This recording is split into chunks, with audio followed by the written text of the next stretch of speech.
are a team. Yeah, wait, I gotta turn this on. Well, hello everyone. My name is Christina Davis and I'm with the LAX Coastal Chamber of Commerce, which many of you probably don't know what it is because we don't represent any individual city. We represent communities within the city of Los Angeles, and our biggest geographic signifier is the airport. Planes literally fly over our building. And the ocean. Coastal. And the ocean. And the beach. So we're just on the other side of Venice Beach, and our tech community is Playa Vista, which is one of the newest communities within the city of Los Angeles. So just to give you a little context, our chamber has about 550 members. We have an annual budget of about $800,000. We've grown significantly over the last 3 years, and I think co-working is just one of the tools that we used to implement strategies to increase our revenue. In 2013, I was meeting with a lot of our tech companies as well as just our traditional companies, and I would ask them questions like, what do you want from us? What can we be doing better? And I kept hearing from many of our traditional brick and mortar companies, you know, we want to get out in front of the millennial, and I heard you talk about that earlier. That just everything was millennial. We want this young tech entrepreneur. We want this. And so I knew that there was an issue there. And then when I meet with like Google and IMAX and all these other companies, they're like, we want organizations that are innovative. And we want organizations that have a fun and loving culture. And I was like, we're innovative, we're fun and loving. But really, what did our programming do to address sort of the things that these tech companies were looking for? And that I really couldn't address. And so I had hired a staff member that had just graduated from college, fresh eyes. It was not me. It was not her. And I said, get out there and just go to all these meetups. Go to meetup.com, go to every tech meetup you can go to and ask them if, number one, they know what a Chamber of Commerce is, which sadly most of them did not. They knew of a Chamber of Commerce, but not what a Chamber of Commerce did. And then to find out how the Chamber could be relevant to them. And so after many months, I had a member, I was sharing with Heather, that had a 50,000 square foot piece of office space right along the airport runway on Century Boulevard. And they said we could have it for free. 50,000 square feet. We just had to do the tenant improvement and we had to operate it for 1 year. But tenant improvement on a 50,000 square foot piece of space with furniture, like we could throw old chairs into the space. It was an old bank, so it had a vault. We were going to call it the vault. Yes. There was a tiny plan at one point, and we were like, can we make for this us work? as a chamber, that would have been a full-time job. It would have had to, we have 5 staff members, and I think that at the time we had 4. So I just didn't think it was feasible. So we actually let that opportunity, sorry to my entrepreneurs, I'm not a huge risk taker, that was just too much of a risk for us. So we went away from that plan. But a lot of opportunities did present themselves. Anyway, Kirby, I'll let you take over, because I feel like I've been chatting. Hi guys, I'm Kirby, also with the LAX Coastal Chamber of Commerce, and along with being the Vice President of Marketing and Communications for the Chamber, I'm basically the manager of the LAX co-working space. And that means that everything that I do to market and communicate and run the Chamber, and that Christina does, I also do for our co-working space. That while it's inside our office, it basically operates like a completely separate business. And you have to market it differently, you have to talk about it differently, it has to look different. Because one of the issues that we had in the beginning, and she mentioned it briefly, that our former coworker, she went out, they not only didn't really know what a Chamber of Commerce was, but they didn't think that a Chamber of Commerce was something that they would ever want to get involved in. So we had to find a way. First we were like, oh, maybe we'll market ourselves as like the co-working space that's with the Chamber. And then the moment we started talking about the Chamber, they stopped listening. They did not care that we were a Chamber of Commerce. They're like, oh, you're a bunch of old stuffy white men. I need to have a brick and mortar business in order to talk to you. Like, this isn't what I want to get involved in. So we had to turn it on its head, and while it's called LAX Co-working, separate website, separate information, didn't even mention the Chamber. And it was one of those things that we had to go out and we had to find these entrepreneurs and find a different way of talking to them. And I was joking around with somebody the other day when they were asking how this worked out, and I said that, you know, they really need the resources of a co-working space or of a Chamber of Commerce, because technically every single Chamber of Commerce, we have the resources for these entrepreneurs that they need to succeed. We have what remote workers we need. We have what freelancers need. We have all of it. They need the relationships, they need the networking, they need just the support of knowing that there's somebody that has their back and really cares about them, but they don't know that that's what a Chamber of Commerce is. So I told them, I said, pretty much what I did was like, I branded it as LAX Co-working and started doing all this fun, hip stuff, and then when they come in, I'm like, haha, it was me, the Chamber of Commerce all along. And they loved it. Once they talked to the Chamber and once they dealt with us, they were like, this is exactly what I wanted. And I'm like, I know, you just didn't know it was called the Chamber of Commerce. So the issue that we had in the beginning a lot was that we're trying to market to the entrepreneurs, the freelancers, the remote workers, the solopreneurs, the whatever term you want to call them, the millennials, all of them. They don't have a hub like a brick and mortar business. So one of the issues we had was, how do we find them? How do you go out? So we literally just, like, we canvassed the universe with LAX Co-working. We are on Meetup. We are on about 20 different listing sites that are for room rentals and for co-working day passes. Some of them are international. I was the first co-working space in Los Angeles to belong to something called DeskWorks that was started in Germany and encouraged every time somebody hopped to a new country, it said, this is the co-working space that you can work at in this country. Totally bizarre. But everything, I put us on Peerspace, on Liquid Space, on Croissant. Yes, there is one called Croissant. If you Google Croissant, you can't find it. You have to Google Get Croissant. And then cafes and croissant pop up, but it's the same thing. We sent it all to media contacts. We went to all of our members. We tried to partner with our local colleges. We tried to partner with just influencers, which I still really don't know what an influencer is, but they're people who know people, and if you tell them and they like you, they tell other people. So we went everywhere. And not all of them work, but the thing is, we're still on all of them because every so often I'll get a really great lead for the first time in 6 months from this one random website that I had no idea that anybody was actually looking for. But we went out and we made sure that we were there. And then, once we kind of got their attention and found them and, put us everywhere, then it's like, okay, now how do we convince them to come into our space? So then it was all about programming. So once we started to get some people that came into our space and were okay with drinking our coffee and using our Wi-Fi and things like that, we were like, okay, now what do they want? What is going to attract them to come in? They want events, they want professional development, they want meetups, they want networking. So basically they want everything that the Chamber of Commerce was already doing.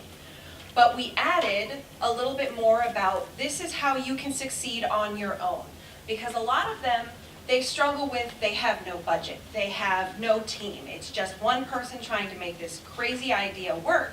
So they started coming up to us and going, do you know anybody who is a CPA? Do you know anybody who is in marketing? Do you know anybody who does X, Y, Z? And of course, we're a Chamber of Commerce. We know literally all of those industries and all of those businesses. So we started going to our members and community members and started saying, hey, are you willing to come into our space and talk to these people?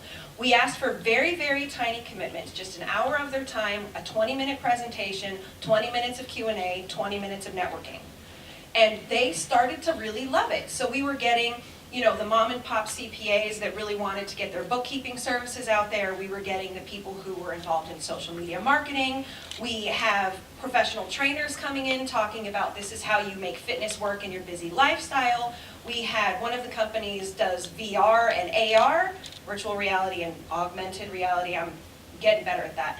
And they came in and talked about why that was relevant to a business. We have all of these speakers that come in to what we kind of call our lunch and learn workshops. They're not always at lunch, but you do always learn something which is applicable. And just like they did, all of the co-working events, we've made it free and you don't have to be a member. We literally market it to every single person out there. And then we also market it with other meetup groups and other tech groups and other co-working spaces. And we try to collaborate and bring people in. And then once we started getting a few speakers in here that were providing these resources, we started to get a more loyal fan base of people that were coming in to use our space or people that would constantly come in to just attend our lunch and learn workshops, come to our events. And then we started, it was the weirdest thing because I was putting all of this effort into going to all of our members to get speakers and like, will you please talk about this just for 20 minutes, please do this. And then we sat down And we were like, you know what, I'm working really hard on trying to get all these speakers, so I'm just not gonna do it anymore. And if somebody volunteers, sure, but otherwise, we're just gonna cancel the program. And the moment I told the universe I wasn't gonna work on it, I get like 5 speakers emailing me a week going, I really wanna present. I had a guy from Tony Robbins come and go, I really wanna do a presentation. No idea how he found us. Some people are like, oh, you're my first stop in the United States. Can I speak at your chamber? No idea. But something about what we were doing was working, and I think it's just because literally I send us to the Business Journal. We're getting all sorts of media coverage and everything just because I'm responding and I'm sending it out, and when they send me an email or an inquiry, I'm like the first one on there. The LA Business Journal did a co-working book of lists, and I swear they put us in at number 11 as a pity. Because 1 through 10 talk about like they have 200 plus members, their budget's like $2 million. WeWork, of course, is number 1. They're like taking over the universe. And we're at number 11 with like, how many coworkers do you have? 12. How many locations? 1. What's your budget? Like 30,000? Like we're tiny, we're small potatoes, but we're going out there and we're making us a resource, and they're loving it for some odd reason, which I'm totally excited about. But you have to market it in such a way that they get excited about you. So Lunch and Learns work really well.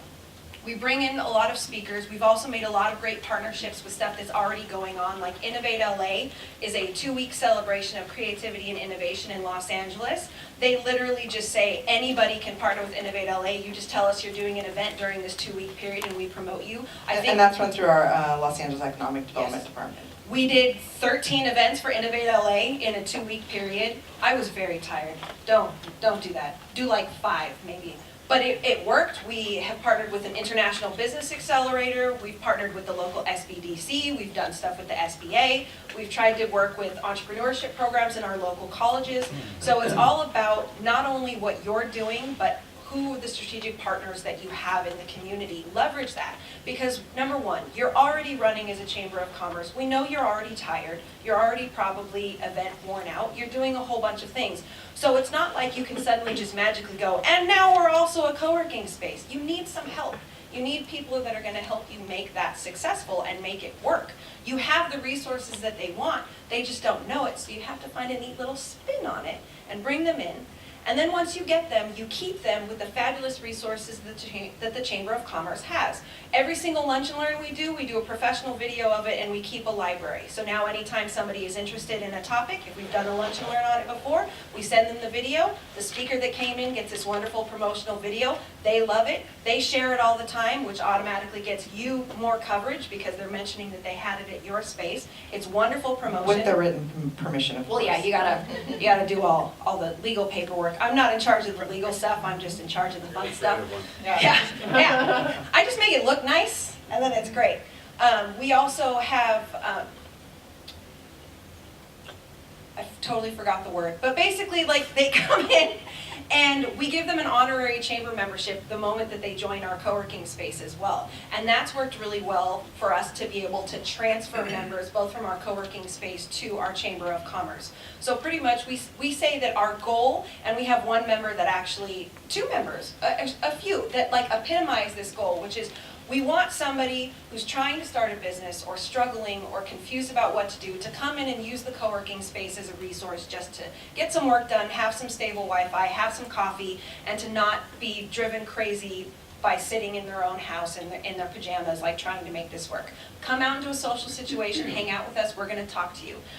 We are going to make you so successful that you don't need the co-working space anymore, and you're going to graduate from LAX co-working, but you're going to love us so much that the moment you leave our co-working space, you're going to immediately become a chamber member. So we've had quite a few members that have come into the co-working space, fallen in love with the chamber, convinced them that this is exactly where they should be.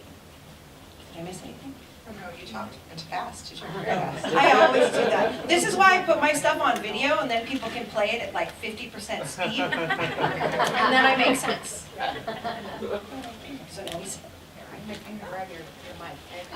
Does anybody have any questions regarding entrepreneurship? Maybe you're doing something in that space. Any questions about strategic partnerships, those types of things? Yes, you do. I just want to ask a little bit more. One of your goals you said was the incubator. Did you get anything started on those lines, and how did that work? Because I understand Yeah. that can be quite complicated. It was Thank you. incredibly complicated. So LAX Co-working was, we had two components, LAX Co-working and Elevate at LAX Co-working. Elevate was our incubator. So part of the strategy was to align ourselves with our our universities. So in our backyard, we have Loyola Marymount University and we have Otis College of Art and Design. They originally, and Pepperdine, excuse me. They originally committed to providing assistance in those areas. And one of the things that we realized with the universities is that while intentioned, they move incredibly slow. I mean, I think they're still working on that for us, let me just put it that way. It's just they were never able to execute. And then there's turnover in staff or some things change. And so that was a hard strategy.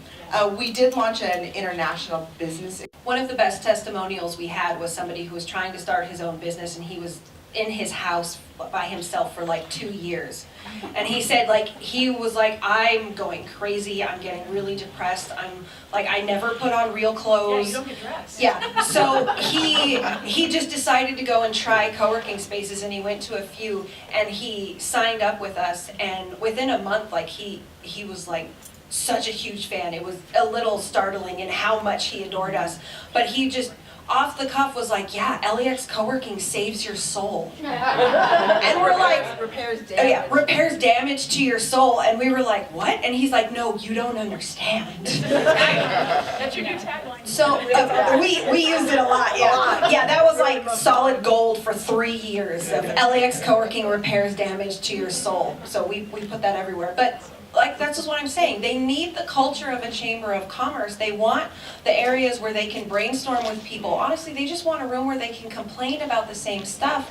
Me, I also have a side hustle. So on the personal side, I am also an entrepreneur. And if I didn't work with the chamber, I would be a member of the chamber and of the co-working space because it's absolutely fantastic. We often sit around after the office is closed and are just like, yeah, man, working is hard. Starting your own business is hard.